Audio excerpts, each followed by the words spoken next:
Hi, Ryan. Hello, Rachel. How are you? Oh, feeling... Tragic? How did you know? Are you a telepath by any means? Is there some secret telepathic gene in your family that I should inform the government about? And local Psy-Corps representative? Is there anything you need to tell me? No. Was that a No. me? Oh, no. Well, Rachel, other than feeling tragic, I am feeling a tad... Yum yum? Oh, wow. She's in my brain. She's so in my brain, she knows exactly where this podcast needs to go from here. So, Rachel, just take it away. You're in charge now. You read the brain. No. No. I'm not strong enough for that. You're only a P1, if that. No, we are Ryan and Rachel of YumYumPodcast, a podcast in which we go through episodes of television shows one at a time.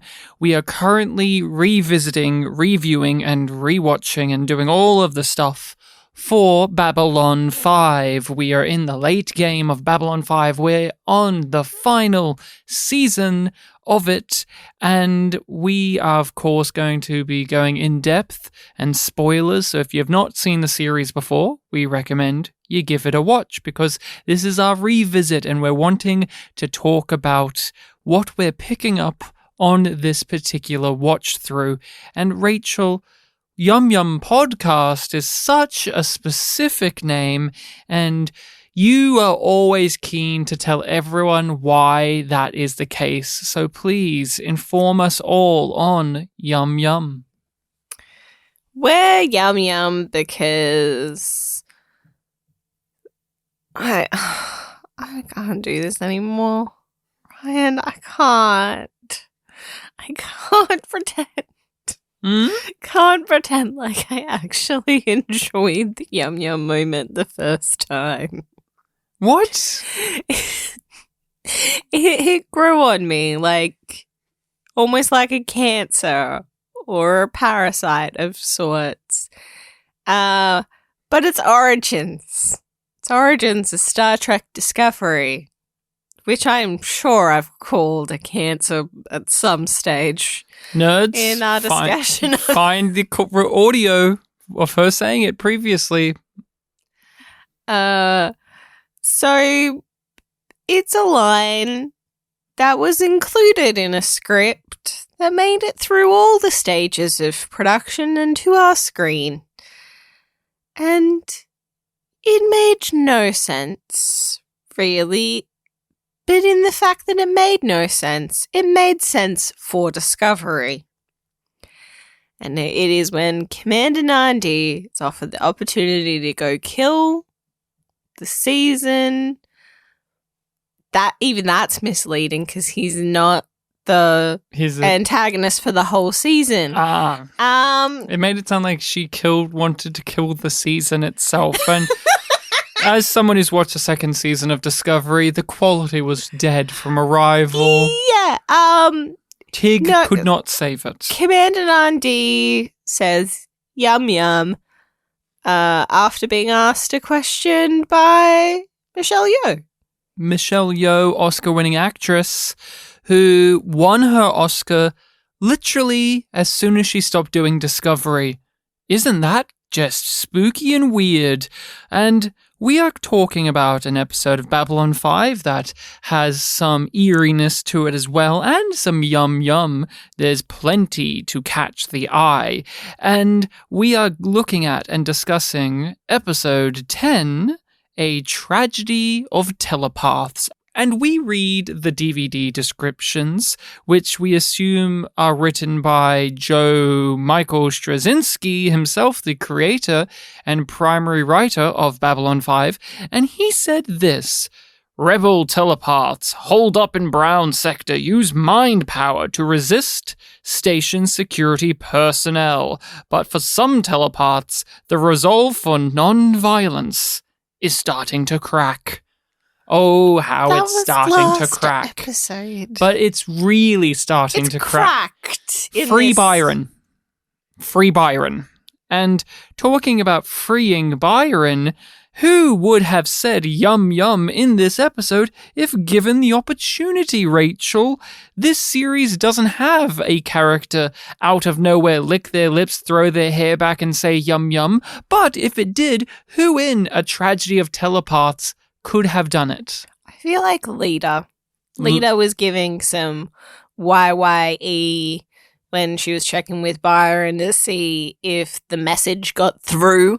She was hot. She was feeling pretty yum yum. She was hot to trot. She's still in that post-coital glow. I nominate Jakar.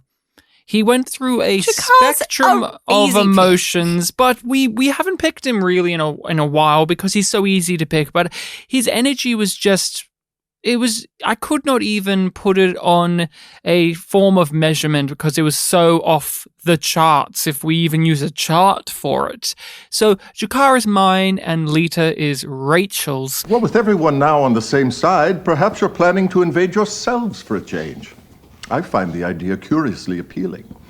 Once you've finished killing each other, we can plow under all the buildings and plant rows of flowers that spell out the words, "Too annoying to live," in letters big enough to be seen from space.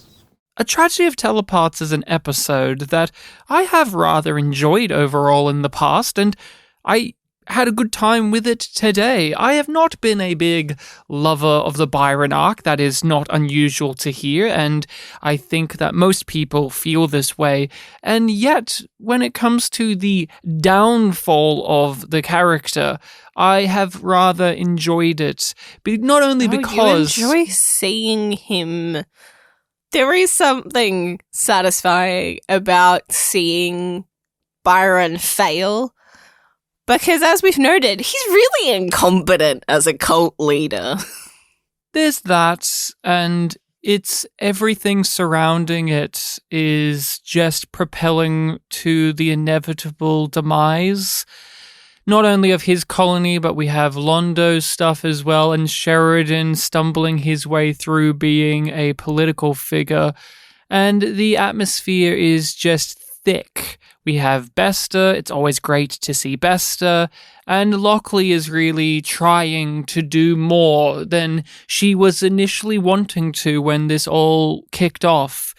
In the first episode of the season, you could have argued that Lockley was a very detached character emotionally speaking. She had a very flippant attitude about the way Babylon 5 is operating, but now she knows, and now she is in it, and she's up to her waist in the muck and the mud and the filth, and the character, I think, is a compelling one when you throw her in that, and we open up with her, and I always remember the glass table. Well, we will get to the glass table. What I was going to say was I always remember the the captain's log, the logs that these characters have, because they don't happen all that often. You also remember that she sleeps in her underwear. You always make sure to note that. Oh, Rachel, of course I remember she sleeps in her underwear, because she is the only female character in this show that doesn't sleep in a little silky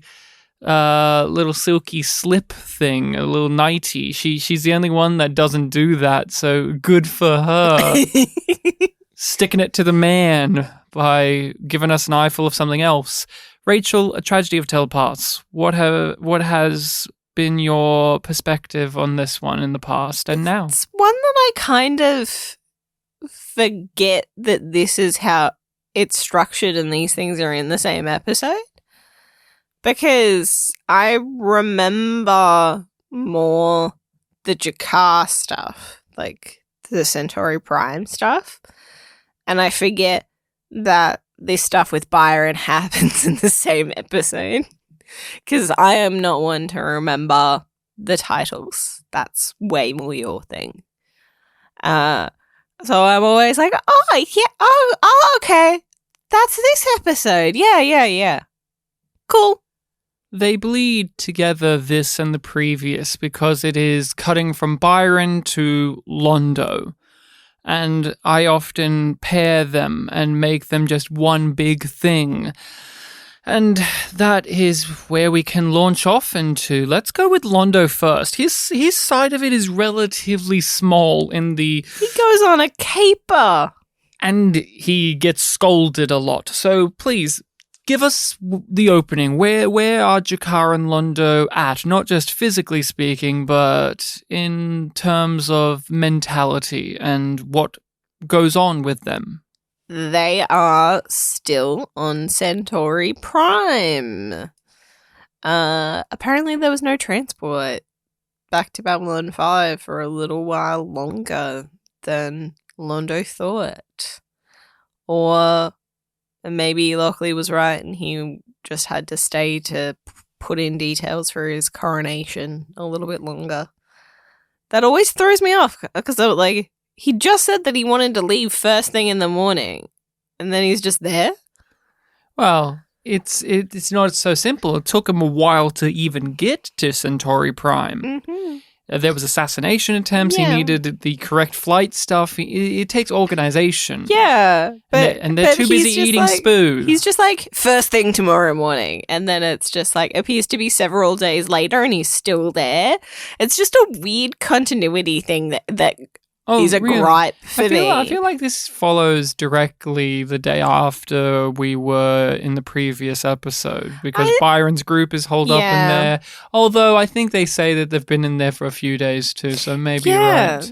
And he's just like, they've made several attempts and it's just one of those things that sticks out to me because Babylon 5 is so good at accounting for time, usually. And it's just another one of those things where it's just like, you can feel it in some episodes that they've messed around with the order of things. Like, we touched on how, like, Day of the Dead production order versus airing order versus, like, what it is on the DVD versus streaming. Like, and there's little variations in this of course zone of season 5. And, you know, as such a, like, seasoned viewer of Babylon 5, I'm like, why? Why is it like this? I also think you have to take into perspective how much is the time we're seeing between B5 and the Centauri stuff happening at the same moment rather than Londo stuff could have happened a few days before what we're seeing on B5. Like how much of it is lining up because they usually do, like, it's usually concurrent. But that was not the question that you asked me. No, but it does answer what you think because it is a bit of a clunky opening to what is a rather fun little plot because the previous one, in the Kingdom of the Blind, there was a definite sense of urgency. And then we follow it up with A Tragedy of Telepaths, and Londo's part is he does not seem scared. Londo's part is rather comedic and light, and there is some heavy subject matter to be sure, but from where we had left off, it seems so flippant. And I also have had this issue with the episode because it is a means to an end. It is, we have this story in which they stumble across Natoth in a prison cell in the castle, in the palace. But we just said in the last episode they need to leave immediately, and yet we open with this one, and they're just sitting around, chatting, having fun, just quipping. He's just making arrangements, talking to all of these nobles. People. And it was just like, they were on the fucking ship, leaving Centauri Prime at the end of the last episode. No, they weren't. They were in bed, and he was wondering what their ships are up to, and then we saw that they were attacking civilians and stuff, the shipping lines. But he's in bed saying, we need to go. Yeah, but, like, I swear they're, like, in a ship. That's at the end of this episode. Okay. See, like, even now I'm getting them muddled up. Yes, but Jakar is in a happy mood. Him and Londo are just good friends. Being buddies. Best friends. Being buddies. Jakar's, he's my buddy. Jakar's eating spoo.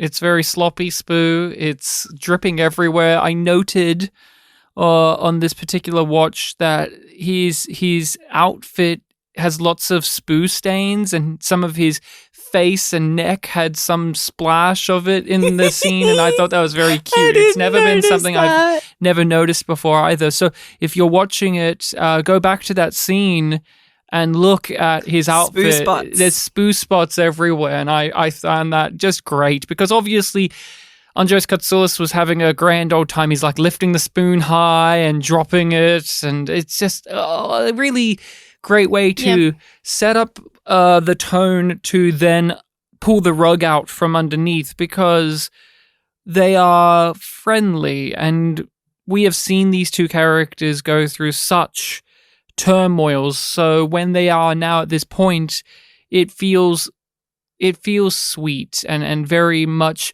a nice reprieve from the intense drama that they've had for the course of 4 to 5 seasons. And then Spoo is mentioned. Spoo's been here since the first episode of the show. Mm-hmm. We've always heard Spoo talk. Spoo is known. Spoo is something that both Nan and Centauri like. And you wonder, did the Nan get it from Centauri? Like, is it something that they gathered, or is it the other way around? Who originated Spoo? Not really important, but both cultures do enjoy one thing in particular. Answers that. Wonder if the cookbook answers that. Great question. I know that Spoo's supposed to be like really gross, like it's a lot of weird fish stuff, and like I think it's like anchovy. I can't remember. It's like fish paste, basically, if I'm not mistaken. You want me to do a bit of research? Well, Rachel, we can determine it at a later point. There's plenty more Spooey adventures for these two.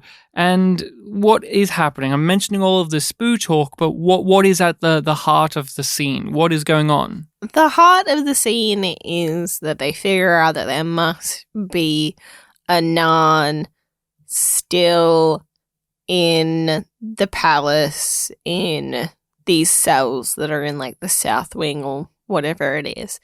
They go down and find out it's Natoth. And then they have to try and get Natoth out of there safely and without it being known, because they assume that it is by order of the previous emperor, and they can't go against that, and they can't go to Varini. So they have to do a little espionage. A little ploy, a little scheme.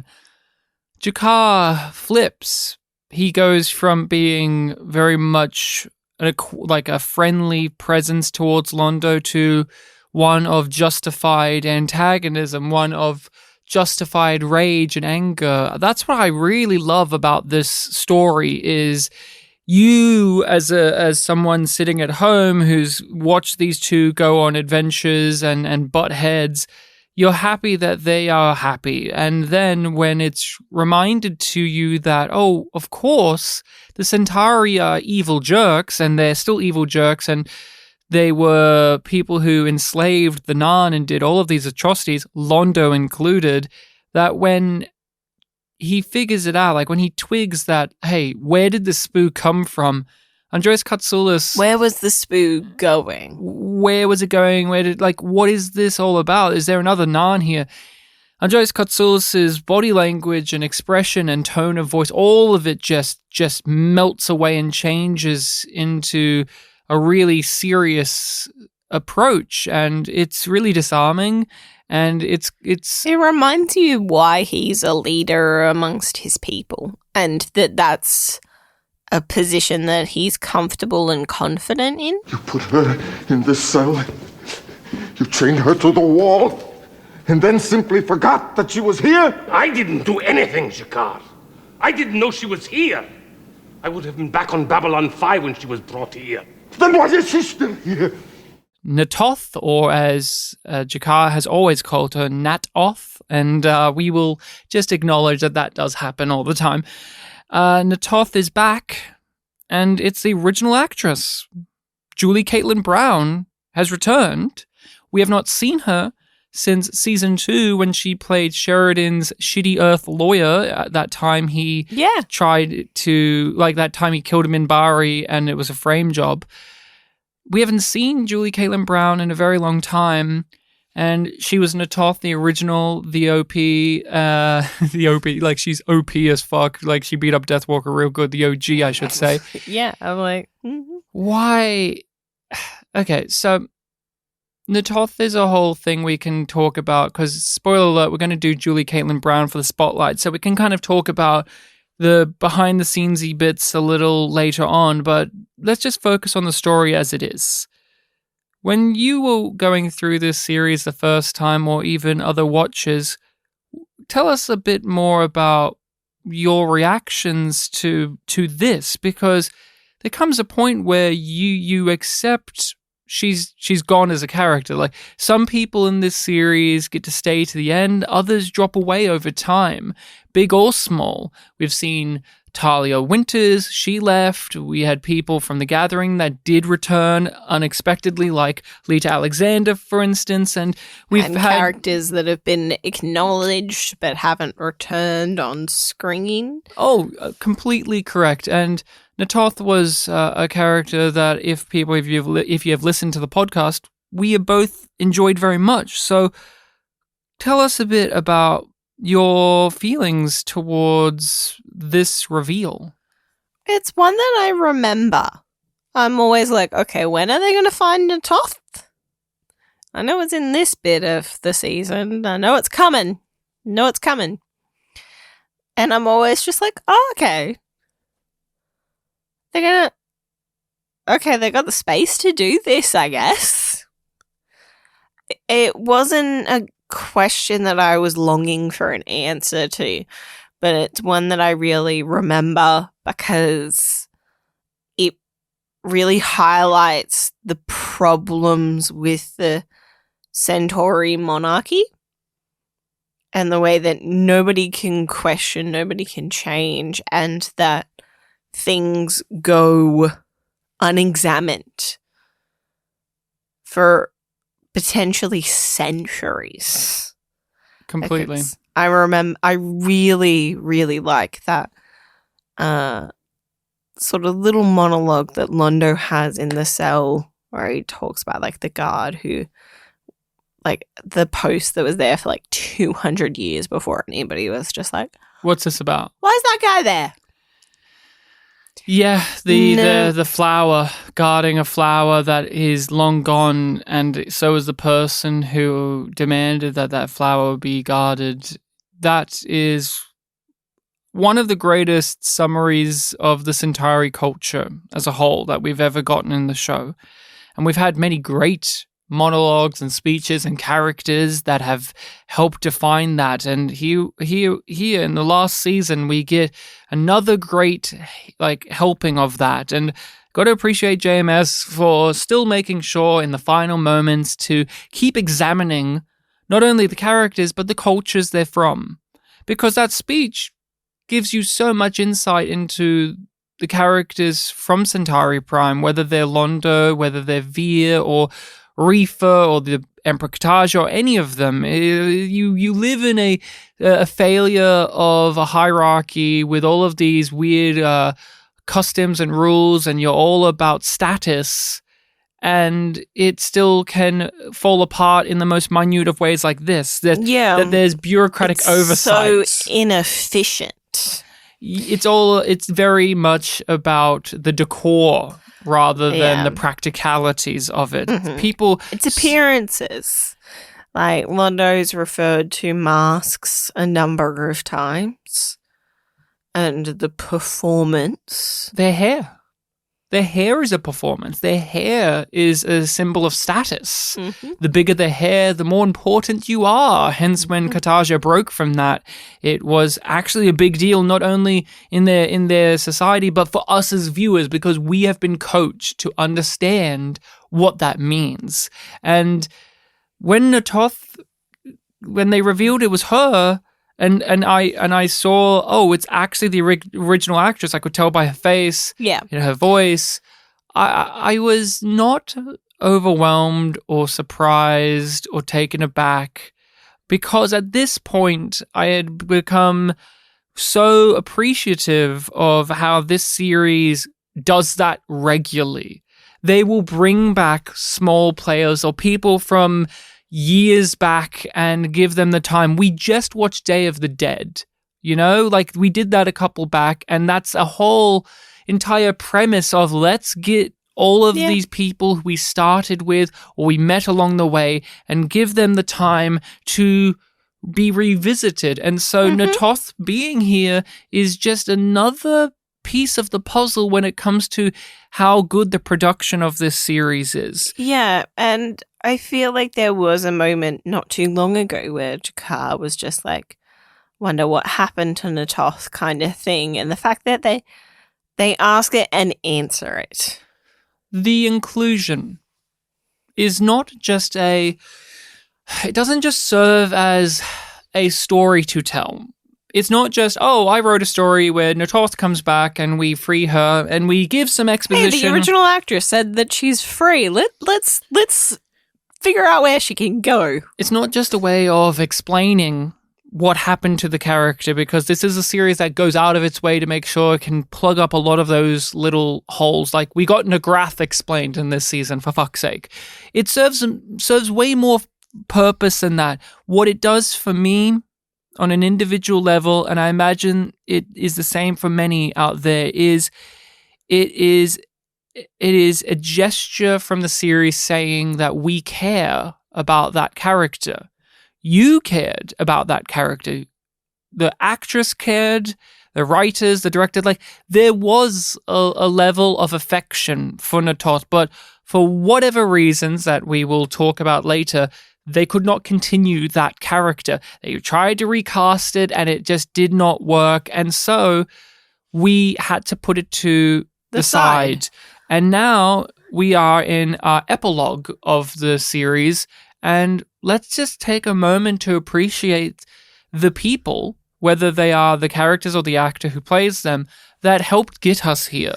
And Natoth was someone who helped define Jakar as a character early on. She was someone he bounced off of, and she was somebody that helped better make him, who helped us understand look at him as more than just a villain. Yes, understand the layers. The Centauri culture is deeply rooted in traditions, ones that are archaic and bizarre and just truly harmful. Obviously, with their culture of bigotry, they constantly look at the Narn as animals, as filthy, as less than. I really love Jakar's line of maybe you'll just invade yourself. Too dumb to live. Oh, that was great. But there was the flower speech about why Natoth is here, that it's an oversight, that somebody else in the past said she had to be here and no one remembers. Yep, and if Jakar wasn't there to question it, she would have stayed there. And she would have just been forgotten entirely. Jakar wants Londo to fix it. Not only does he want it, he demands it.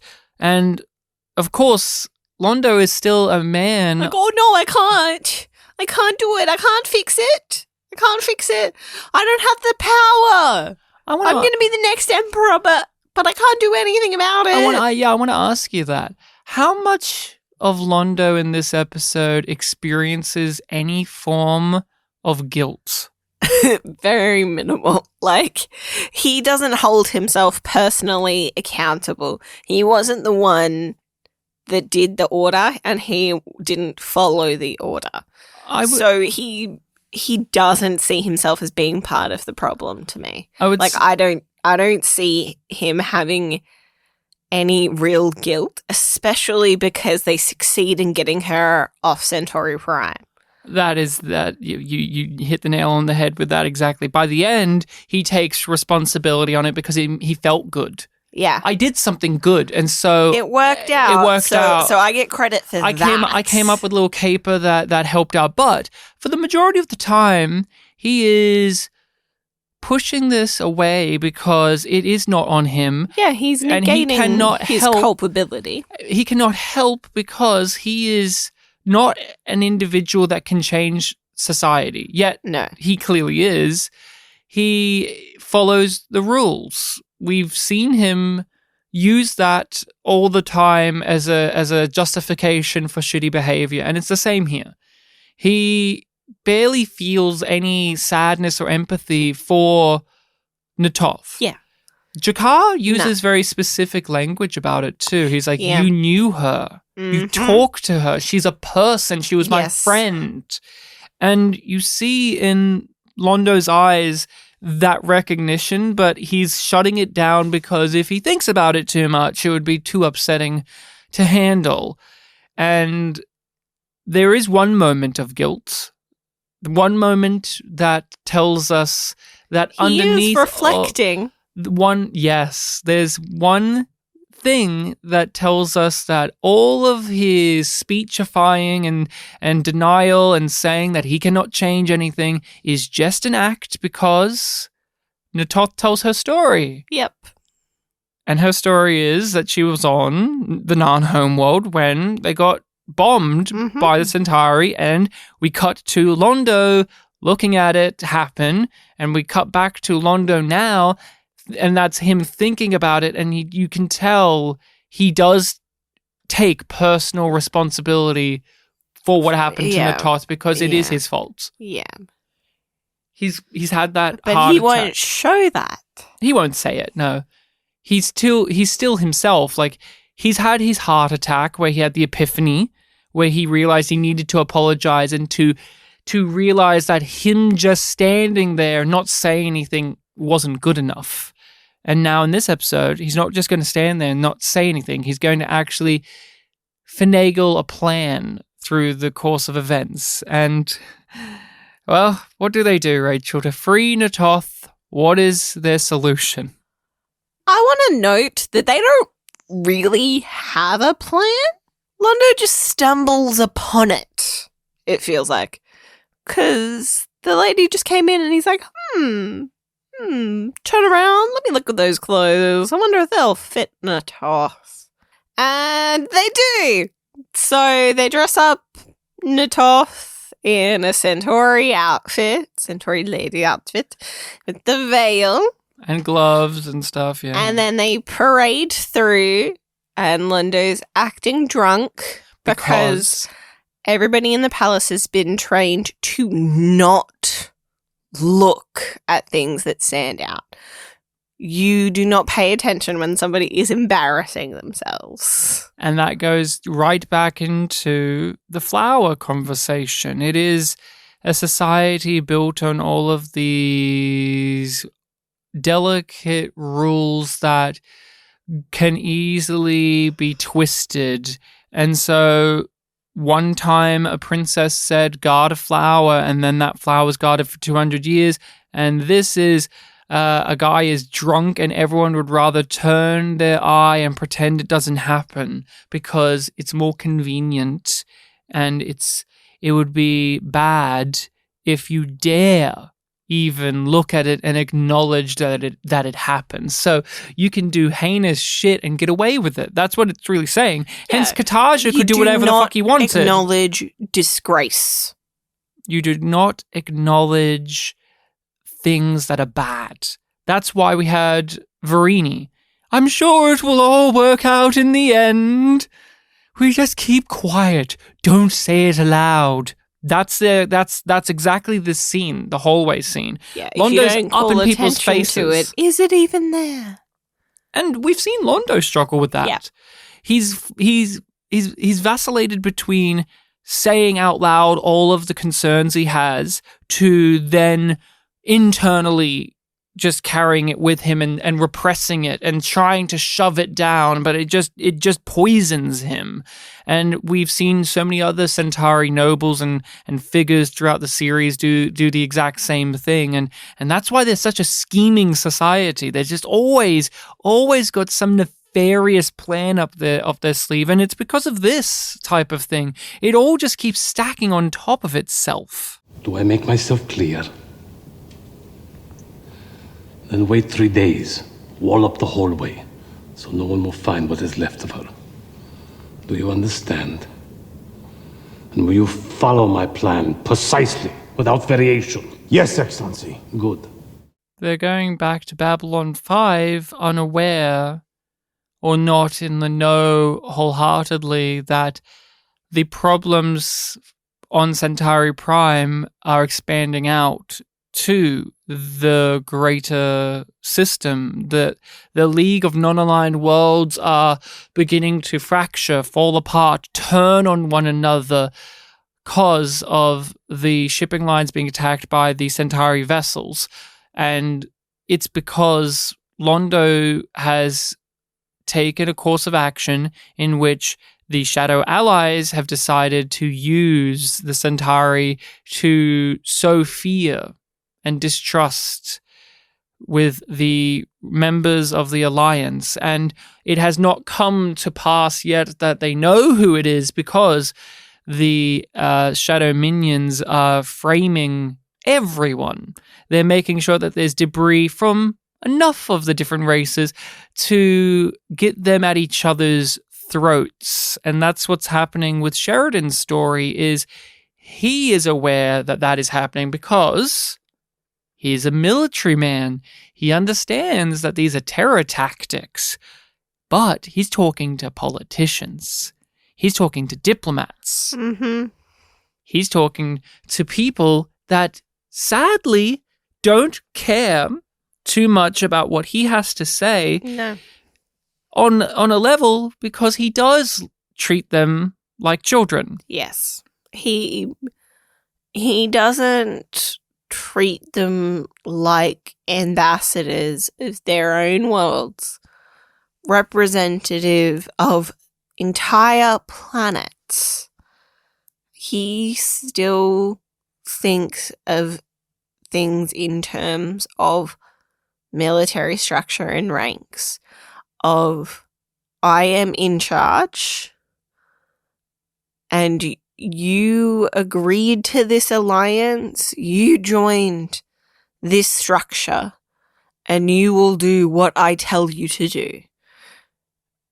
But there isn't that responsibility on them. Like, it is a choice. They get to leave when they like. It's not the same as him telling Ivanova, you're gonna deal with these negotiations, or Corwin, you gotta go over here and do this thing, like release the bay doors or arm the guns or whatever it is. It's not like that. And he's so used to working within that framework. Or just threatening people. And he doesn't understand that approach will have consequences. He's not thinking long term. He's trying to get them away from each other's throats. But he's also trying to teach them to have a different outlook. They are so used to looking after themselves. They are so used to their priorities being number one over anyone else's. True. And the Alliance is supposed to change that. Yeah. And so we have to have you these are meant type to be of a collective. Like, it isn't that what he's saying is invalid. No, Sheridan's... But the way that he's presenting it to them, it's like, I'm fucking done with your bullshit. This is what's gonna happen. He doesn't parent them through it. He lectures them through it. That's a great way to describe it, because like in the last episode, you could argue about Byron's stuff. I agree with the sentiment, but I don't appreciate how you were going about it. And that's, to a less degree, what Sheridan is having to manage in this, where I agree with his sentiments. I also think that they need to listen and need to wise up, but they do have autonomy. They do have a point of view, and they are going out of their way to do this by the rules that John has established. They are saying, we're following what you have written down. We are going through it like this, and you are telling us no without any real backup to it. You're just saying, give us a chance. Give us time. Give us time. But there are innocent people dying by the hundreds out there. Yeah. And we have evidence to say that this race did it. Now, whether or not they did or didn't do it, it would be wise to patrol our borders and make sure that they know not to come over here. And although that is an act of aggression in itself, you do on some level get why they are reacting that way. Yeah, it is a valid response. And when they zoom out to show the white stars, I'm always like, well, why didn't he offer them up in the first place? Like, set up patrol routes, say, we will protect your borders. Well, that was a previously established thing, but I think in this case, they are specifically put where these two races are having their dick measuring competition. Yeah, so that they don't attack each other. Because that's also a part of the rules. You see, Sheridan does I've also read the rules, and my rules say I can do this, and I can't remember what it was. I think the Drazi ambassador said that this is a violation of our sovereign rights, and Sheridan just like a very dismissive parent just says, no, it's not. Yeah. He just waves his hand and just goes, no, it's not. And he may be right, he may be correct, but there's just such an attitude he has had throughout the series towards some of the other alien races that is looking down at them. Yeah. And we covered Star Trek Discovery. We covered that series, and we got the infamous Yum Yum moment, but why I'm highlighting that now is Season 1 of Discovery really wanted to examine an issue that is underlying with the Federation, that it is an entity that exists to unite all of these separate cultures, but in so doing, there's an argument to be made that it is removing and draining away and homogenizing and flattening them, gentrifying them in a lot of ways, just really taking all of their values and smushing them into a paste. Yeah. And in the first season of Discovery, for all of its faults, that was a rather compelling element of the Klingons not wanting to be friends with the Federation and not trusting Starfleet because they want to take away our rights. They want to take away what makes us Klingon. Hence, remain Klingon was a whole thing.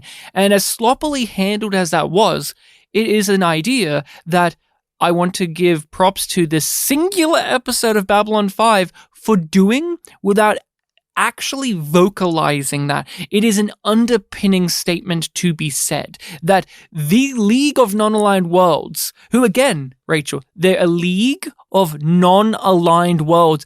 They could not become a whole unit because they all have drastically different cultural values, but they were of a certain. Now they're a part of this alliance. Exactly, and there's this really tricky thing here of the alliance wants to exist to basically mold all of these cultures and these races to be better. But in so doing that, how much of it is taking away those sovereign rights? We've actually heard the Drazi specifically talk about this in the past when they were being pricks in that one episode when they attacked the Infeli homeworld. They had a lot of these same statements, but back then it was invalid because they were being arseholes. But in this episode, there's a little bit more validity to it. And I just really like how this 45 minutes, where this is honestly, 5 minutes of the episode in total? Like, it's really not long. This explores that idea that Star Trek Discovery tried to do for a whole season, and it does it in a far more coherent way. One where I actually feel conflicted. I understand where Sheridan's coming from, but I also do know what the Drazi are saying. Like, I do, on some basic level, relate to it. I can see the problem Both happening. sides have validity. And that is part of how Babylon 5 goes into the grey of the situation. He decides that their concerns need to be squashed by military might. Mm-hmm. You have a problem? Guess what? I'm pointing a gun at your face and telling you to get over it. That's his solution. The Drazi say as much. The League of Non-Aligned Worlds say as much. We are your friends. We are people who have helped you. We are people who have saved your life. And now we have a genuine concern. And your tactic to solve this is to point your guns at us and tell us that we need to get in line or else you'll kick us out or attack us. This is your biggest fucking mistake yet. This here is going to be your downfall. And that's a great little ominous line for the Drazi to say, but it perfectly ties into how he has fucked up the telepaths drastically with it's the same mentality. The telepaths won't do what I ask. Well, what happens if I just point a gun at them and say, do as I say? Because he's a military man. He also is just someone who, although a very compassionate person, someone who has a great deal of empathy, and he is a good man, John Sheridan, he does have blind spots for people when it comes to their free will. And never forget, he is someone who was greatly influenced by the Vorlons. We see still that a lot of the teachings of the Vorlons and the Shadows still ring out loud even after they're gone. And I think it applies to Sheridan. He does treat them like a Vorlon would treat them. Like, you need to be in order, so I need to do some questionable things to do that. And can we just go over the conversation he had with Garibaldi? Because Sheridan is not a man who is completely ignorant to what he is up to. He is not just doing this blindly. He is someone with self-reflection. He says, I don't understand why this is happening. Everyone's pulling at all of these threads in a million different directions, and it's all collapsing and falling apart. And I wish I could fix it, but maybe in so doing, I'm destroying it as well. And Garibaldi says he has a potential answer for why that is the case. The direction and the acting work together with the script to ponder Garibaldi's theory.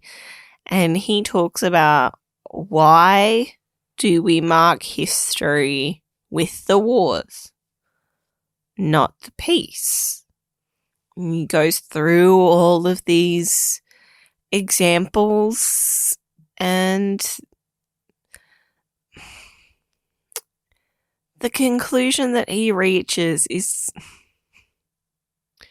because it's exciting to see things fall apart. Yeah, like, it's exciting just like, and memorable to see each people other go at each watch- other's throats. people want to watch the world burn.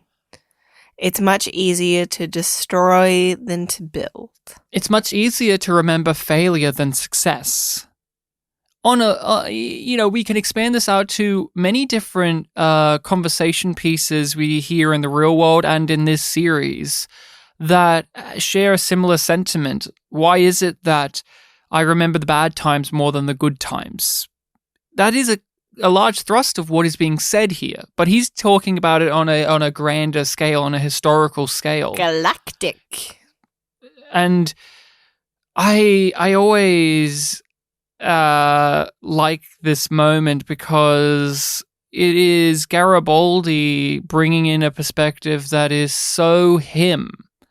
he doesn't relish saying it either. This is something that he has thought about for a very long time. Jerry Doyle just absolutely nails the line deliveries with this, and like how he carries himself in the scene is just so magnetic. Like if you go back and watch this scene and just turn off the audio and just look at how he's holding his head and the way he's slouching over and the way he's moving, it's really expressive without being too showy. And how do you feel about that idea, that concept, that belief of we are prone to remember the way that cultures and the worlds and how we progress through conflict, through the wars? It's one that I'm familiar with. It's not like Garibaldi is the first person or first character in a show that I've heard discuss this. And it is... I find it to be a sad truth. Especially the sentiment of it's easier to destroy than to build. And something that he doesn't fully get at, but it's almost there as sort of an undertone, at least I see it there, of how yet people are resentful of people who try to succeed. He has a line about that, I think. Oh, he does. And within this series, we have seen that argument be made. That's kind of what the Shadow's point of view was, that conflict is a great drive. It really motivates, it really molds and shapes you. That not only with their statement of, you beat the fuck out of each other, you get technological and societal advancement, but it also affects the psyche. It makes and breaks cultures. The Narn are a people that have been uprooted from once peaceful agricultural group to one that is militant. And Jakar, in this episode, we see have a drastic series of emotions because of the traumas that he has had to go through with previous wars or previous occupations. And the Centauri, we can keep going on, and that's what the telepath problem is as well. And so within this episode and within the series, we have seen this idea be said and be explored. And so when Garibaldi puts it out there, it is something that we already can gather from the series we've been watching. And because on some level people like to see something big fall apart and explode from the inside out. And right now, John, we're that something. We open up the episode with Lockley's routine. And at the end of it, she's sitting at her desk, unsure as to why she took this job. Like, what is the good justification for taking this job? And what is the justification for what she is going to be doing now, which is calling in for Bester to help her. That Lockley must do the bad thing to solve the problem. That she is not like Sheridan, where I'm going to try and do this moral thing to hopefully get this to happen, to do that to happen, not to like do this. Sinclair. And definitely not like Sinclair. She's not going to be popular by bringing in the bigger bad guys to ease the issues and tensions. But she doesn't know what else to do. It's not even that she personally doesn't have a problem with the telepaths. She doesn't seem bigoted against them. She didn't care for them. She didn't want them on her station because they would cause a problem for her. That's how she looks at it, as they are a problem to be solved. And so the solution is this, but it's not going to be a popular solution. No. But she treats them with dignity that others don't.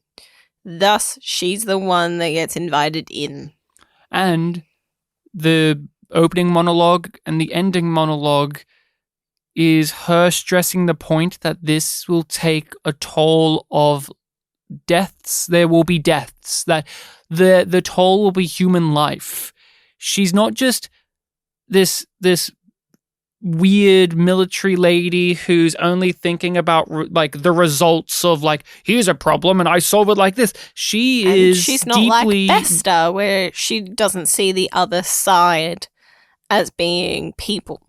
She is reminding herself and us that this is about people. This is about individuals, and before we know it, there's going to be bloodshed, and it's a sad thing. Her morning routine is a thing that is often mocked by me on the podcast and off the podcast.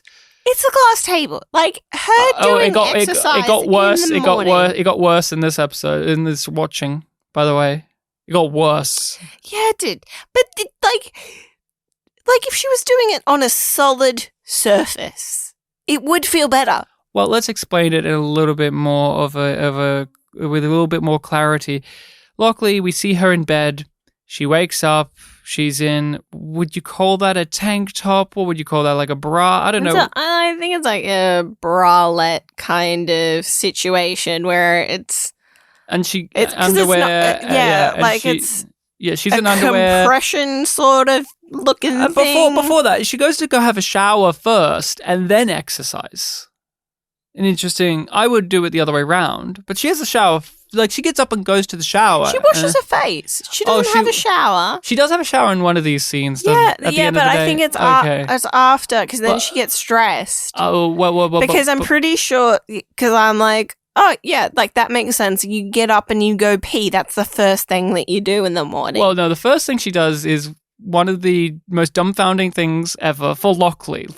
Okay, so this is so stupid to focus on, but it's because Lockley is a very funny character. Like, Lockley is very funny. We need to give her credit for how funny she is, because this is a woman who puts like a whole jug of sugar in her coffee. She married Sheridan for whatever reasons. She hates Rebo and Zooty. She is exactly the same as Garibaldi, but doesn't like it.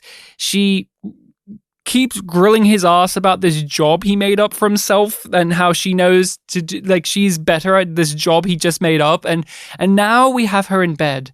And did you see her pillow situation? Oh yeah, Fucking it was fucking awful. Like, it looks like she's trying to do damage to her neck sleeping like that. Well, she has like 5 pillows. She has like 2 underneath her head, but she has one because she's on her side. She has one under her back to help prop her up to her side. She has a pillow that she is cuddling, and then she has one between her legs. And she's very supported. Like, side sleepers are meant to put a pillow between their knees to like help keep their hips aligned. Can I do the I need to fill out an essay by padding out the word count here, and the curtains were just blue English essay, which is, she comes across as a person who's very self-reliant, somebody who doesn't need other people. We just had an episode about her past and how she still has all of this big trauma about somebody close to her passing away at a very young age in very dire circumstances. And we watch her in this episode wake up every day cuddling the pillows like she is somebody who is on her own, but she wants that comfort. Yeah. But then when she gets up out of bed, she strips all of those comforts away and is in her strict routine and regiment.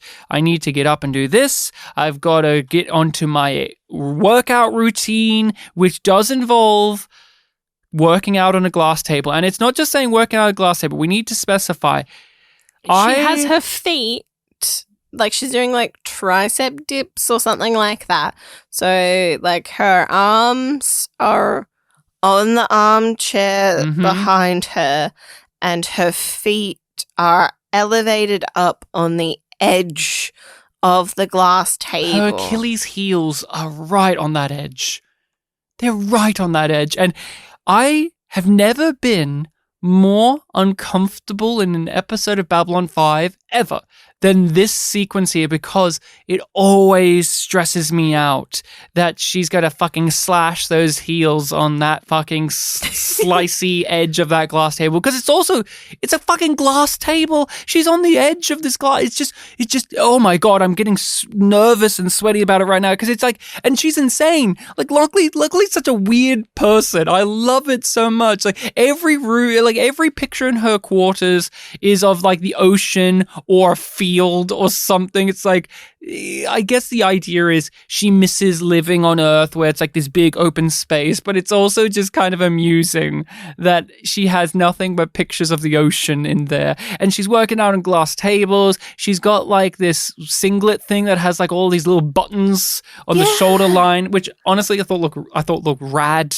And she is all about coming across as all business, no fun. Mm-hmm. And I found it just such a cute little detail that she's walking out of her room and she's still getting changed while she's waiting for the lift. Like, she's like, oh, I'm not going to get dressed to go wait. I'm going to save these couple of seconds. And if somebody sees me without my jacket on properly, who cares? Nobody's up this early, right? Well, that's a thing I was thinking about of...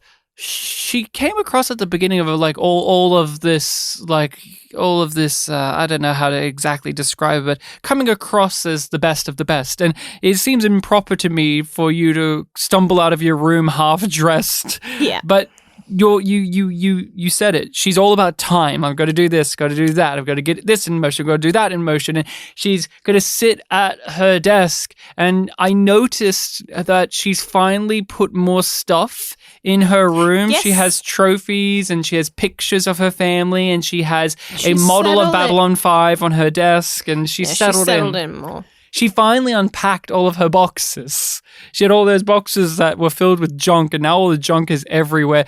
And we haven't vocalized this, but she put her desk back on the other side. Like Sheridan had it, so she put it the opposite of where Sheridan had it. She flipped her desk to the other side of the room.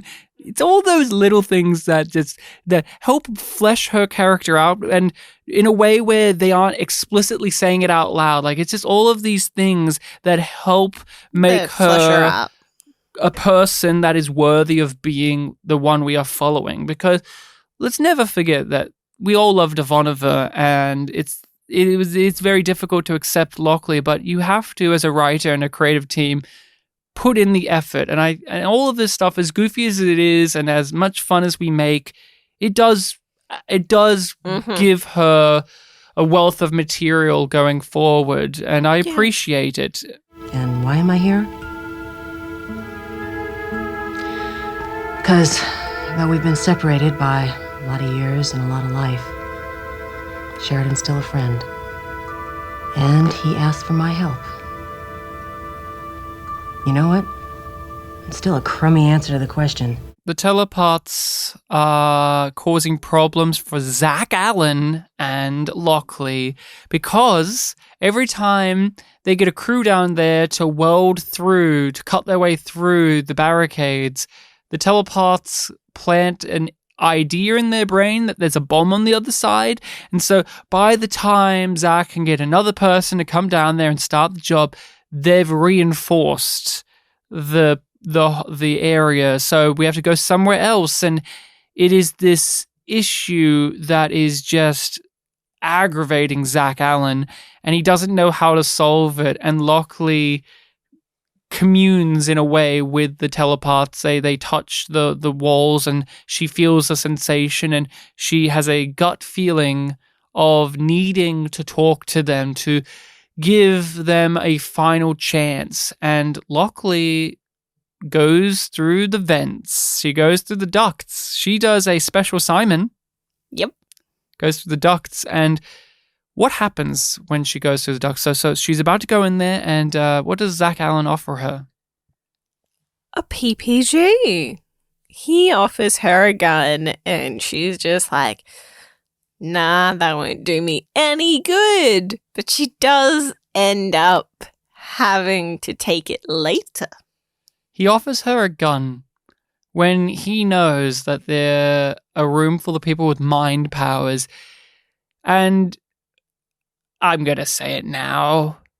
I remember this scene because it's Tracy Scoggins in a tank top and the pants. Oh, when she gets in there. Wiggling about in an event. And she should have said, JMS is a coward, by the way, because actually she could have said yum yum. She should have said, Zach, a gun? Why would I need a gun when I've got these? And then she smacks her arms because she's fucking jacked.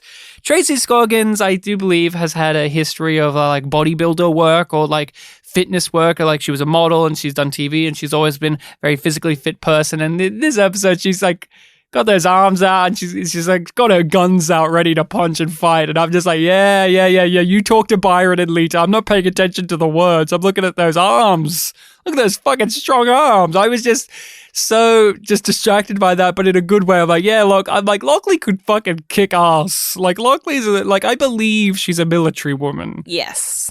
With just that, her physical presence, not just because of the arms, but the way that Scoggins holds herself and just the way she interacts with all of these characters. Like, she's a short lady. She's standing next to Jeff Conaway and he's towering over her, but she just has such a presence on the screen that I don't even think of her in that way. I'm like, oh, you could handle yourself. You could beat Zach Allen up for sure.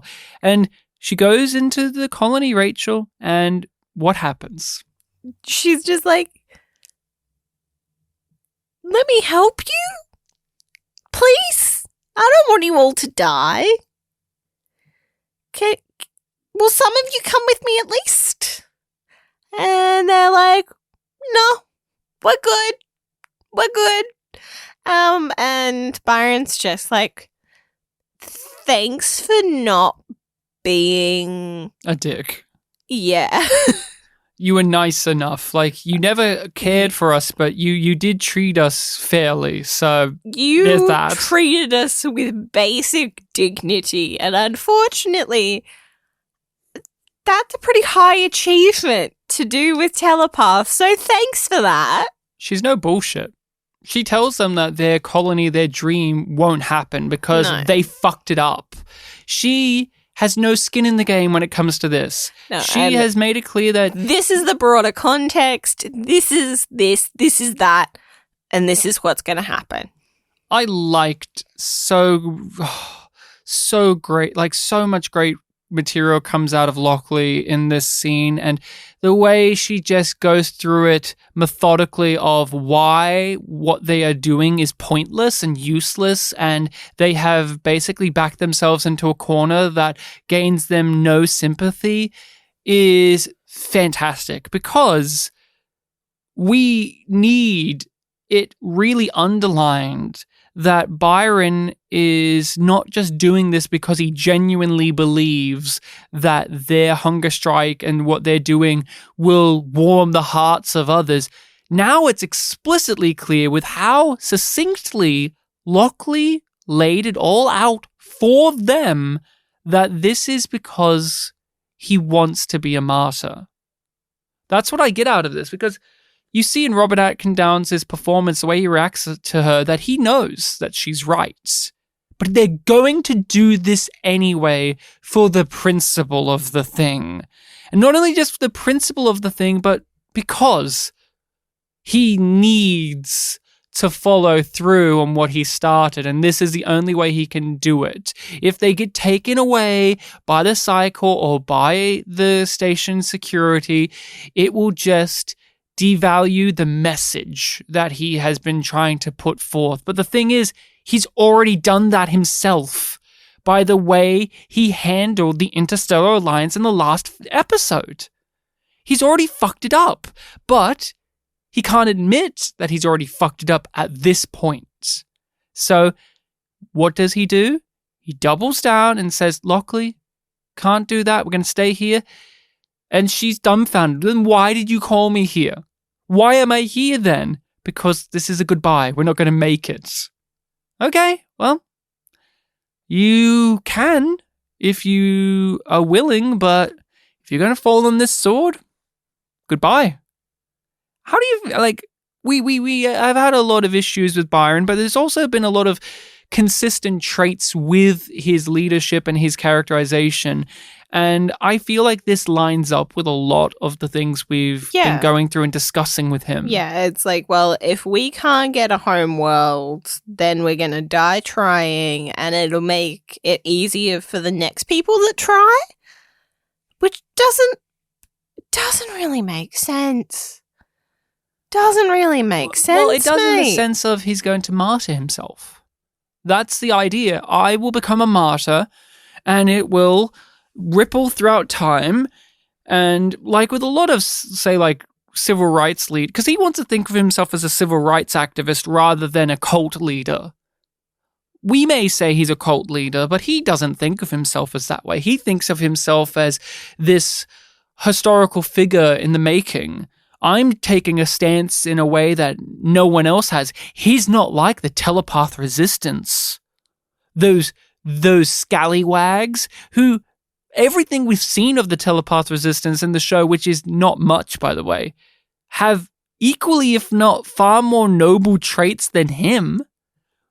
Like, the guy that Franklin worked with on the Underground Railroad, he seemed like a good guy, but we've always been told from Byron that no, we're not doing it in the shitty way that they do it. We're doing it in a higher way. What higher way? This. It's, if we fuck it up, well, we'll make sure to go out with style.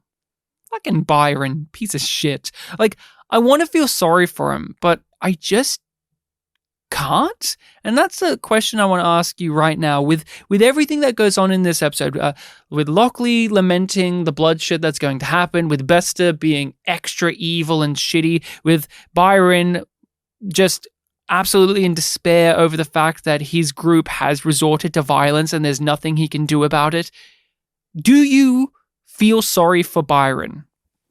No, because he made that bet. And we watched him do it. But Londo made his bed, and we feel sorry for him. True. And he took far more aggressive acts to do that and hurt many others in the process to get to where he is. So why can we not feel for Byron? Because here's the follow-up question. Do you think the show wants us to feel sorry for Byron? I'm not certain, to be honest. I'm not certain what it wants from me. I think it does. I've been wishy-washy on it until this moment, but the spray paint on the wall saying "Free Byron" and him making this big gesture to get Lockley in there and saying goodbye, Lita comforting him, the speech at the end from Lockley about how this is all going to go wrong, Bester not being able to admit that the telepaths are not one big happy family, Robert Atkindown's performance and the way it's framed in comparison to previous episodes. I think we are supposed to feel sympathetic and sad for him as a character, and we're supposed to look at him as this tragic figure, something that could have been avoided it's if sad we were that it's able come to this. And I don't feel sad for him. No. I actually enjoy it, and not just because I hate the character and I want to see him get the grisly demise I know he's going to get, but I like it in the way that Garibaldi said. I like looking at something fall apart. And I do question if I'm actually supposed to feel sorry for Byron because that statement exists.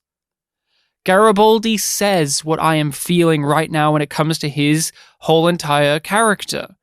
And so I'm left in a real rock, like between a rock and a hard place right now of I don't feel sorry for Byron, and that's great, but also, is that the point? Is it supposed to be this deep examination of one of the philosophical statements that this episode put forward and put in bold text?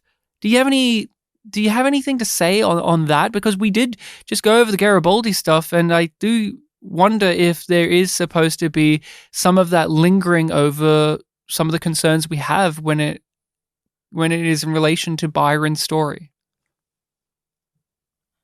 That is an interesting question. And I'm not sure. I'm not sure because I feel like my personal feelings towards Byron just cloud it too much. It's hard to separate these things. I've discovered through our podcasting experience that there's a lot of Byron fans now.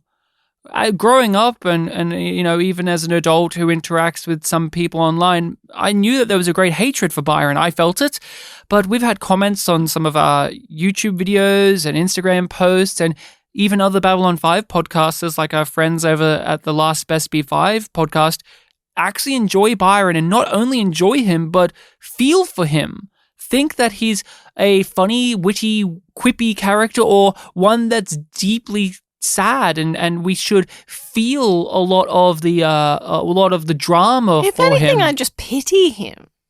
If anything, I am wanting to grab him by the shoulders and tell him to grow the fuck up.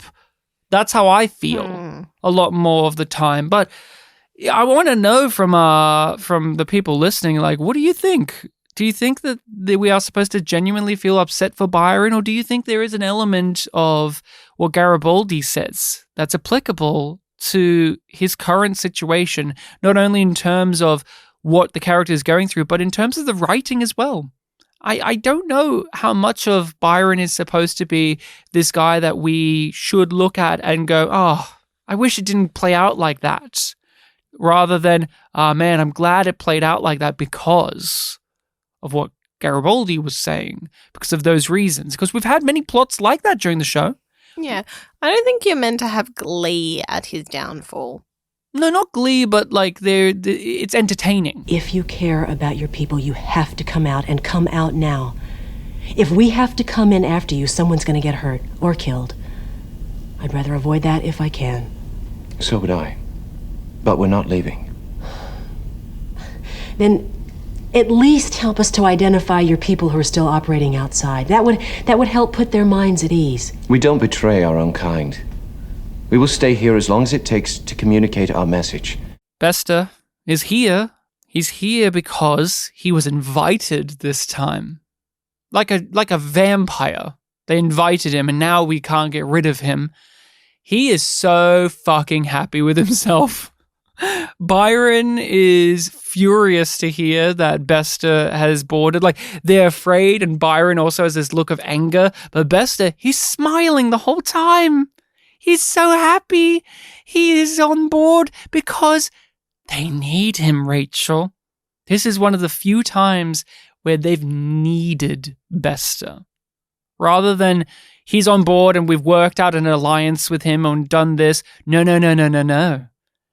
In all these years, this is the one real time where they've had to give him a phone call and say, please save us, Bester. Yeah, and Lockley is the one to make that call. And she ain't happy about it. And I love the way that she begrudgingly does that. And I also appreciate that he came on his own first. He's that confident in his abilities. He helps out with that bomb situation. He gets them to back off. He blocks them. But there's a group of telepaths that are not holed up in there, and they have got weapons now. Yeah, and then they attack. They attack. Lockley has to use that PPG. Zach and all of them are shooting, and it's a big losses. time. Losses on both sides is the important thing. Innocent people died too, not even just security, but the guy that Bester was helping drill through, he got killed. And Bester has this whole statement, this whole belief of, I'm here for them. Because at the end of the day, we're all a part of the same thing. we are superior and we're a family. They don't actually want to hurt me because I'm like them. And then they proceed to try and kill him. Yeah. And you see Walter Koenig gives such a nuanced performance. You see it go through the mind of Bester that everything he believes is invalid, and he doesn't know how to process that. It's not only that he said that he just shoves it down and denies it. You see that there's a moment of contemplation and that it worries him, that it genuinely shakes him to the core, that everything he holds true to why he does what he does is in fact a lie. Which must be devastating for him. And it makes sense that he protects that idea so heavily guarded. He's a fascist. That's what Bester is. And that's a part of what fascism does. They have their slogans, they have their messages, they have their things to indoctrinate and to guide you. But if you pick away at it, you really see how faulty and how just strung together it all is and just how flimsy it is. And Bester's a guy who, in his own group of fascists, has figured out his own method to the madness, his own cause, his own way of ruling through sheer force of intimidation and power. And when he has fellow telepaths resist him, he always doesn't know how to handle it. He always looks at them as Sheridan does with the League of Non-Aligned World, children who need to be taught better. They're blips. They're not people. They're not telepaths. They're blips. And yet in this one, he makes it a real big case that they are family, though. And hey, we all have our fights, but we work it out. And we said people on both sides die. And Bester, does he care? Nah, not particularly. I care about the end goal. And you know what? I'm still here. Most of them are still alive. We'll get through this. What does he call the mundanes that died? They're your people, not mine. And that's very amusing because Zach Allen is the guy that is having that thrown at him, but he referred to telepaths as those people. Both of these men are filthy cops talking about a different group in a very marginalized, bigoted way. We have to other them, we have to lessen them, we have to make them a them, rather than what Lockley is stressing throughout the episode, which is they are all people. They all exist. They aren't just figments and ideas and entities to lob whatever you feel at them. They are autonomous. They are real. And I liked just that exchange between Zach and Bester, because Bester is being so just disgraceful in his attitudes. He's just such an awful person. In his bigotry now. He doesn't bother even hiding it in the slightest anymore. He doesn't need to. They asked him here, so they can take whatever he gives because you're the one who needs my help. I don't need to help you. So you can just be told that you're less than and you're inferior and you can look after your dead people because they mean nothing to me. Now, I'm going to go to medbay and make sure that my people get the treatment first. Fuck you. Let's get more of my bloodhound units on the ship. Homo superior. Fucking love Bester. I love, we get a lot of statements made about the 5th season being bad. Skip it. It's useless. It's bad. It's just not worth the time. And there's been many aspects to it that we have said, how could you say that? There's this. And this is one of those. Bester is phenomenal in the season. This is one of the best arcs he has in the show, where he just comes full force villain mode. And the wrinkle to it is, he's a villain that they need. Rather than in the other ones where they say that and we never really got to see that come to play as you would have thought, this is where it comes to play. They have to work with him as he rips through a group of hippies. And that is something to cherish. How can you not like the 5th season when you have Bester drinking tea or coffee with the captain and giggling about all of his atrocities? That's great! Not the atrocities, of course, but him doing that is great. Thank you for the clarification. The jig is up. The younglings have already been told. But now it is time to discuss Julie Caitlin Brown under the spotlight. The spotlight is when we shine a light on an actor or actress that appeared in a given episode. We go over their performance, anything we have seen them in, and pieces of trivia. And Julie Caitlin Brown, who played Natoth in this episode and many others, is the topic of conversation. She was in 23 episodes. But not really. Not really. She's credited. Because she was in the opening credits of season 1. Yeah. Then she was in 2 episodes after that. The truth is, Julie Caitlin Brown as Natoth is in, 5 episodes of the show? Yeah. Probably. And, as Natoth, she's really not in that much of the show. Because when we started, there was a different non-aide. And she could not handle the contact lenses, I do believe, with whoever played Kodoth. And so Natoth was brought in to fill up that vacuum, and Julie Caitlin Brown was the one to play her. But after the first season, she did not come back. And I think there's more than just one reasoning to it. I know our friends at Popped Podcast did an interview with Julie Caitlin Brown that you should go out and listen to get even more information about her life and her time on the show. We're just going to go over some of the brief points of it all. Broader strokes, because she has done interviews where she's gone into more detail, and I think it's more interesting to hear it from her. But from my understanding, it wasn't just that the makeup was doing a lot to her, because it was the makeup. It was giving her a lot of issues on her skin and her face. The contact lenses are always a bitch to deal with.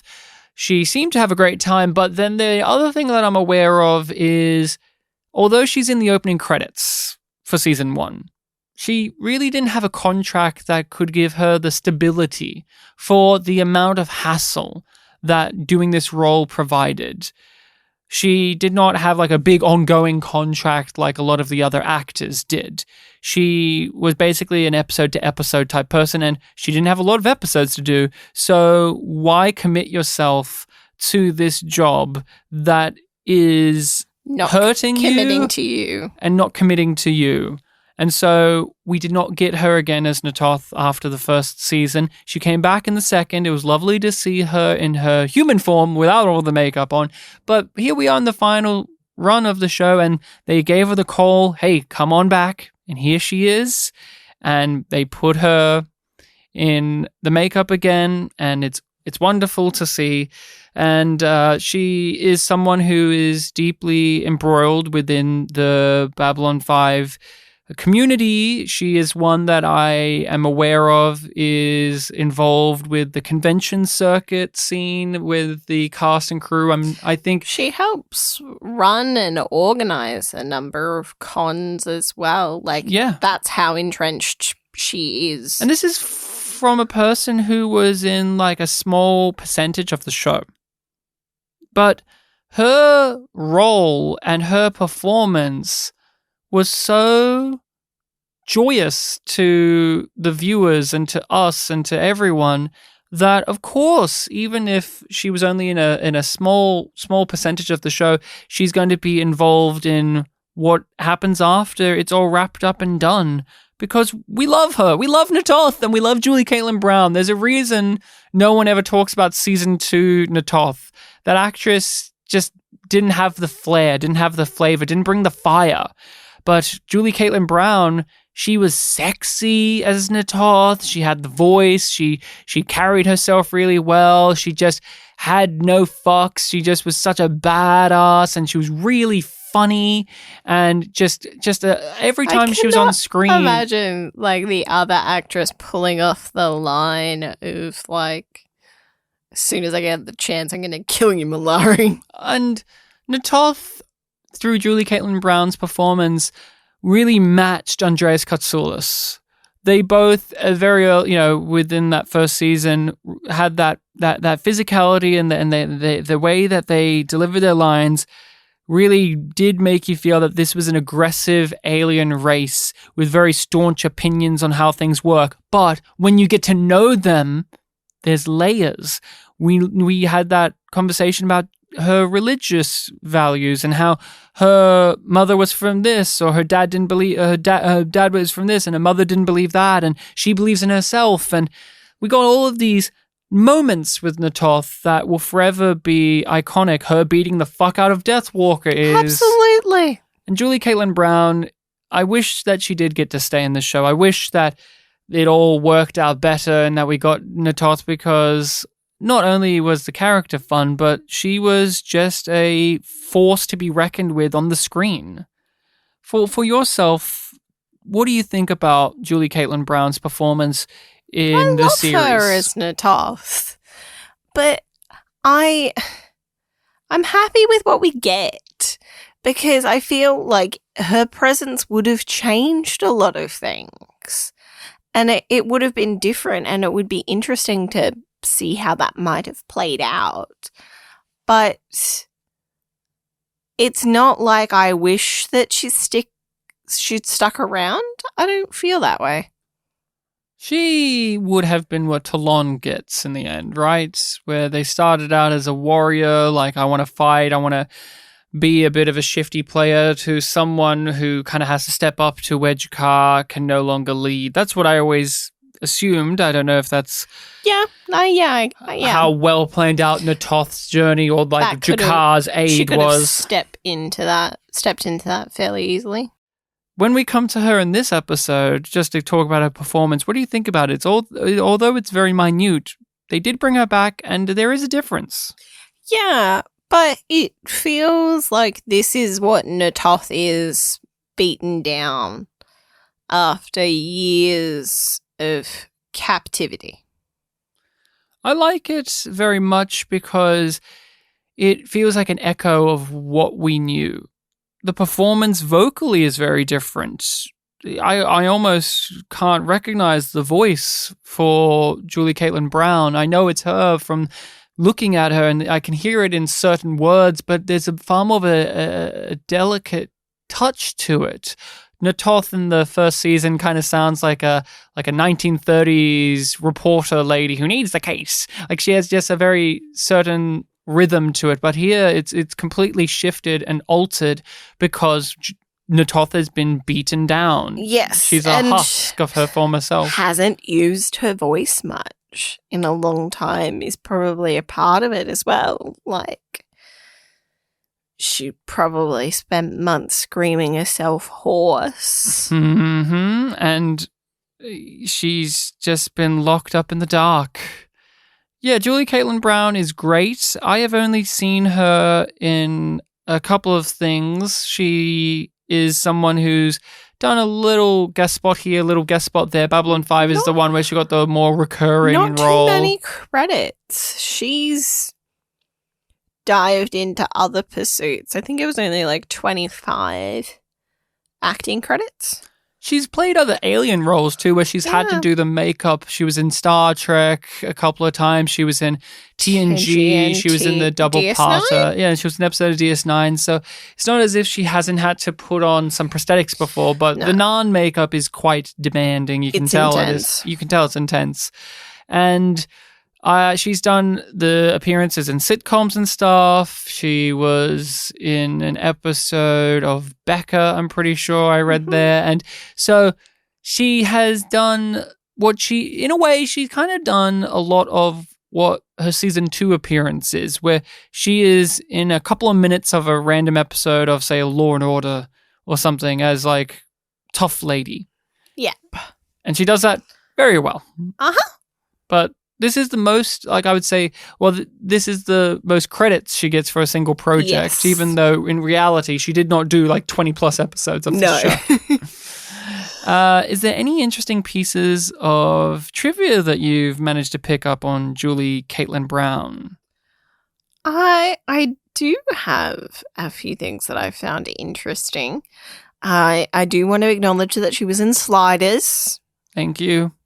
We had to slide into Sliders. Beverly Hills 90210 was one of her credits, and I was like, I wonder if she worked swear. with Jason Carter.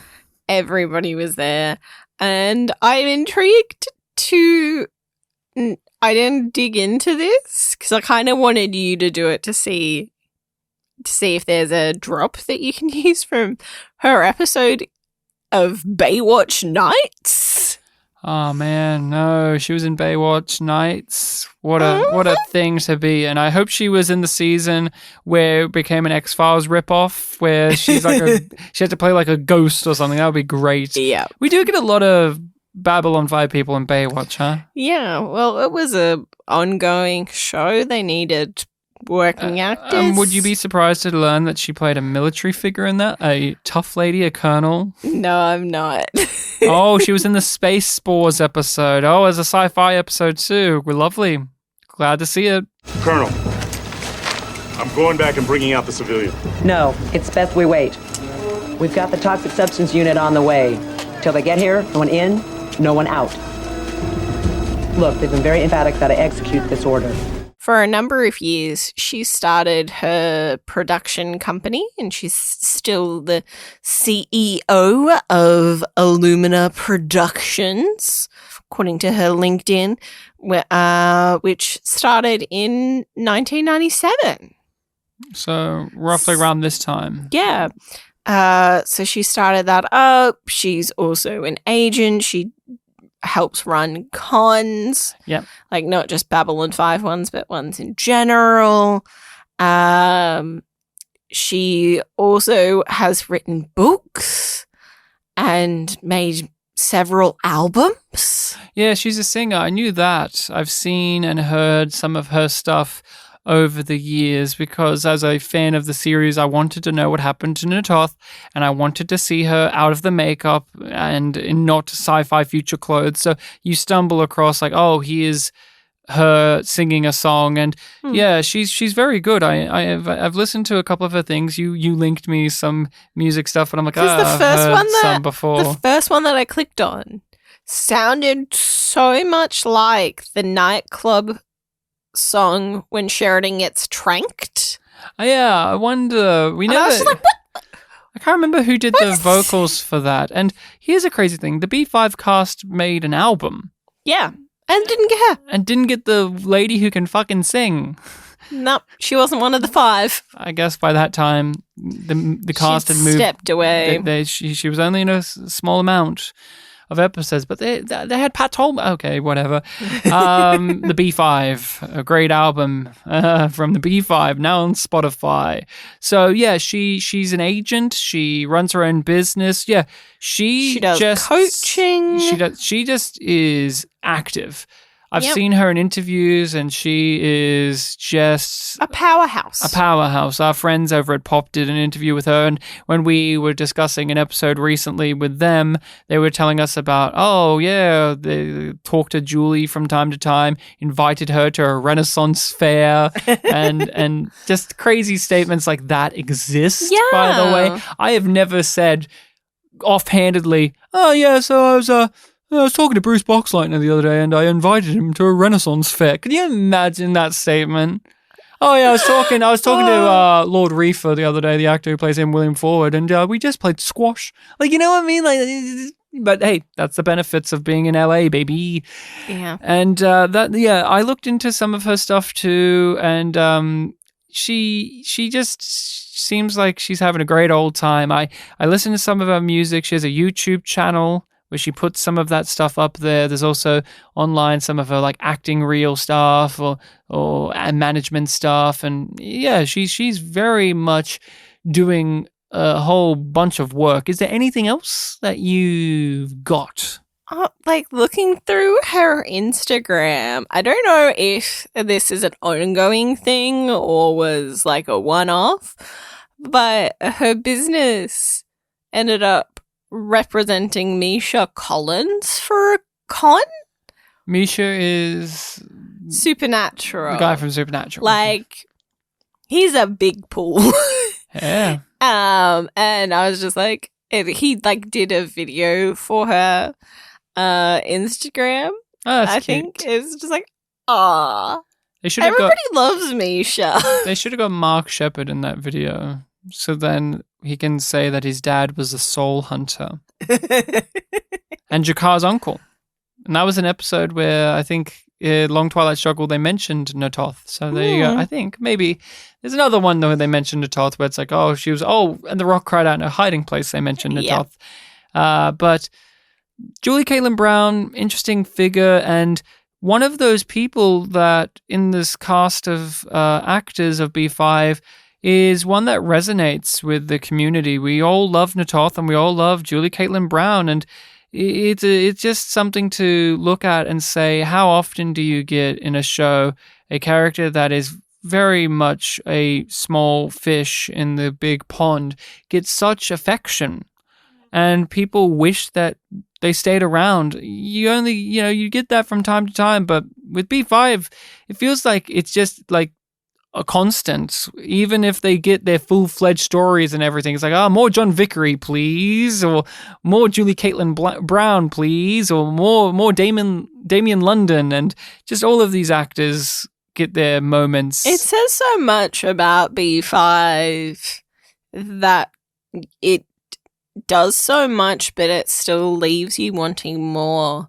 And that goes to the performances, even. Like, it's not just one thing with this show. It's not like, oh, I want more of this world. It's like, I want more of that character, but with that actor. It doesn't matter who it is. Like, it matters who is performing it as well, is what I mean. On our rating system, Yum. why so ready to jump on the Yum? You had some things that you liked about it, but there were also some things you weren't too hot on. No, I just felt like stepping on your toes, really. Yum. Why is it a yum for you? I felt like stepping back on your toes because you're behind me now. And I'm in front because behind every YumYumPodcast host. Like the shoe off your ankle. Oh, yeah, that's it. And I hate when that oh, God, that sucks. Somehow I managed to do that by stepping on your toes, but... You have big feet. And you know what they say about big feet? They say, walk on over because we need to stand in the place where we hear what happens next time on Babylon 5. On the next Babylon 5. Well, everyone, I hope you're standing in the allotted spot because here is the DVD description for episode 11, Phoenix Rising. Ooh. Besta. I don't get the title. Like, why is this episode the Tragedy of Telepaths? Because they had to spray paint on a wall, and they shouldn't be able to do that. Rachel, this isn't the end. I had such a great lead-in for Phoenix Rising, and now you're coming in now talking about this title. Excuse me. Phoenix Rising has a great description that I need to share. Besta doesn't know best. His interference in the station's resolution of the telepath revolt leads to unintended violence and... Rachel, listen. Hold on a sec. Hold on. Breathe. You need to hear this, please. Please. Come on. Get real. As David Lynch would say, get real. Okay, listen. The station's resolution of the telepath revolt leads to unintended violence. Stop coughing. Stop it now. People hate this, and they want to hear what it leads to. Unintended violence and tragedy. Yeah, tragedy of telepaths, you could say. Why did they name... Next episode, not this. The next episode has a tragedy for those telepaths. But a phoenix rises, Rachel. Is it a phoenix rising? I think it's called Tragedy of Telepaths because it's reinforcing how it is ill-fated because they have a tragic flaw, a central flaw that cannot be overcome. Oh, I thought it's because they ran out of shampoo. For all of their long hair, they need to keep luscious. Good evening to you, Ryan. Wow, she doesn't even want to do the outro plugs. She's done. I'm done. YumYumPod or YumYumPodcast. Check out the Patreon where we do more stuff. If you want to email us, it's yumyumpod@gmail.com. She was laughing a moment ago. Good evening to you, Ryan. She was happy, and now she's out of here because I mentioned shampoo, and Rachel does not like the word poo, even if it's got sham in front of it. And spoo. Oh, Rachel, do you think spoo is better fresh or aged? You're asking me if I'm more Centauri or Nine. I didn't say that. No, but one of them likes it fresh, one of them likes it aged, and I know that. Which one did Mac have? Did he have aged spoo or fresh? Yeah, I guess he aged because he got it from Centauri. Yeah. So that answers. So so which one are you? Are you an aged or a fresh spoo? If we had to eat spoo, what would you want I to think get? I would go fresh. Wow. I'm a Mac guy. I'm going to go aged, even though he says it tastes like garbage. I at least want to know what he's eating on that sandwich. The fishiness would be stronger.